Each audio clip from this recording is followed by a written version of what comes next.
ரிஷபராசி. ரிஷபராசி அப்படின்ற மாதிரியான விஷயத்தை பொறுத்த வரைக்கும் சூரியன் வந்து அவருடைய ரிஷபத்தில் தான் இப்போ பயிற்சி ஆறார் இல்லையா.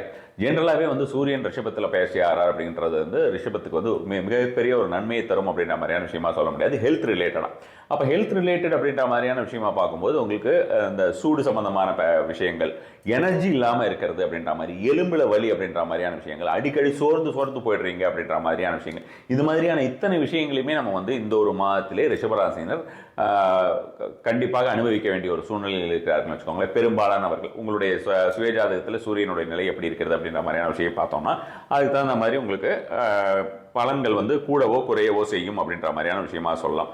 ஸோ அதே மாதிரி வந்து பார்த்தோம்னா அவர் வந்து சூரியன் வந்து நம்மளுடைய ராசிலேயே உட்காந்துருக்காரு அப்படிங்கும்போது நேச்சுரலி என்ன ஆகும், உங்களுக்கு வந்து அந்த சூரியன் அப்படின்றதே உங்களுக்கு வந்து ஒரு ஈகோ அப்படின்ற மாதிரியான விஷயம் தானே. ஸோ அப்போ அந்த ஈகோ அப்படின்ற மாதிரியான விஷயங்கள், நான் தான் பெருசு அப்படின்ற மாதிரியான விஷயங்கள், கொஞ்சம் எடுத்தெறிஞ்சு பேசுவது அல்லது சுளீர் என்று பேசுவது அப்படின்ற மாதிரியான விஷயங்களாக ஒவ்வொருத்தரையும் வந்து பார்த்தோம்னா நம்ம வந்து வெட்டு ஒன்று துண்டு ரெண்டுன்னு வாங்கல.